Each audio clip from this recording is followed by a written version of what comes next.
വൃദ്ധനായ ഒരു പിതാവ് പരാതിയുമായി കോടതിയെ സമീപിച്ചു. ജഡ്ജി ചോദിച്ചു, ആർക്കെതിരെയാണ് നിങ്ങളുടെ പരാതി? എൻ്റെ മകനെതിരെയാണ്. ആട്ടെ, എന്താണ് പരാതി? ആ പിതാവ് പറഞ്ഞു, എൻ്റെ മകൻ അവൻ്റെ കഴിവനുസരിച്ച് മാസത്തിലൊരിക്കലെങ്കിലും ചെലവിന് തന്നിരിക്കണം. ജഡ്ജി പറഞ്ഞു, തീർത്തും നിങ്ങളുടെ ആവശ്യം ന്യായമാണല്ലോ. ആ പിതാവ് ഇങ്ങനെ പറഞ്ഞു തുടങ്ങി, ബഹുമാനപ്പെട്ട കോടതി, ഞാൻ ധനികനാണ്. എൻ്റെ മകൻ്റെ സമ്പത്ത് കിട്ടിയിട്ട് വേണ്ട എനിക്ക് ജീവിക്കാൻ. എന്നാലും അവൻ എനിക്ക് ചെലവിന് തന്നിരിക്കണം.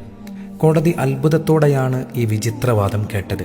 തുടർന്ന് മകൻ്റെ പേരും വിലാസവും ജഡ്ജി എഴുതിയെടുത്ത് മകനെ എത്രയും പെട്ടെന്ന് ഹാജരാക്കാൻ ആവശ്യപ്പെട്ടു. പിതാവും മകനും ഹാജരായി. മകനിലേക്ക് തിരിഞ്ഞ് ജഡ്ജി ചോദിച്ചു, ഇത് നിന്റെ പിതാവാണോ? അതെ, അദ്ദേഹം എൻ്റെ പിതാവാണ്. ഈ പിതാവ് നിങ്ങൾക്കെതിരെ ഒരു പരാതി സമർപ്പിച്ചിട്ടുണ്ട്. അദ്ദേഹത്തിന് നിങ്ങൾ ചെലവിന് നൽകുന്നില്ലെന്നാണ് ആ പരാതി. മകൻ പറഞ്ഞു, എൻ്റെ പിതാവിന് ഞാൻ എന്തിനു നൽകണം? അദ്ദേഹത്തിൻ്റെ കൈവശം ധാരാളം സമ്പത്തുണ്ടല്ലോ.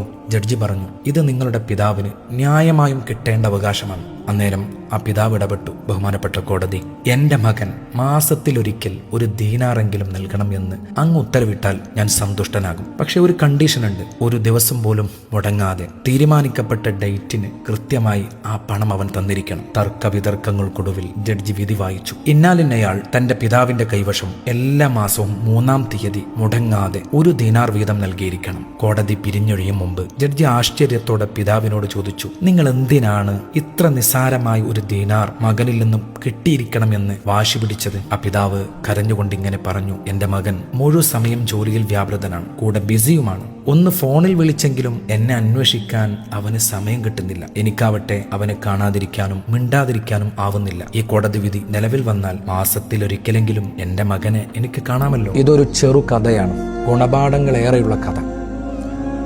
തിരക്ക് പിടിച്ച ജീവിതത്തിൽ പലപ്പോഴും നമ്മുടെയൊക്കെ മാതാപിതാക്കൾ നമ്മളിൽ നിന്ന് ആഗ്രഹിക്കുന്നത് ഒരു മിനിറ്റെങ്കിലും ദൈർഘ്യമുള്ള ഒരു കോളായിരിക്കും. ഉമ്മ, ഉപ്പ, എന്തൊക്കെ വിശേഷം എന്ന് മാത്രം അന്വേഷിച്ചാൽ മതിയാകും അവരുടെ മുഖത്തെ പുഞ്ചിരി വിടരാൻ. അവരുള്ള കാലം ഏറ്റവും നന്നായിട്ട് എൻജോയ് ചെയ്യാം.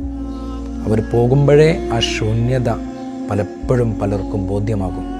അള്ളാഹു നമ്മുടെയൊക്കെ മാതാപിതാക്കൾക്ക് ദീർഘായുസ്സും ആഫിയത്തും പ്രദാനം ചെയ്യട്ടെ. മരണപ്പെട്ടവർക്ക് അള്ളാഹു മഗ്ഫിറത്തും മർഹമത്തും പ്രദാനം ചെയ്യട്ടെ.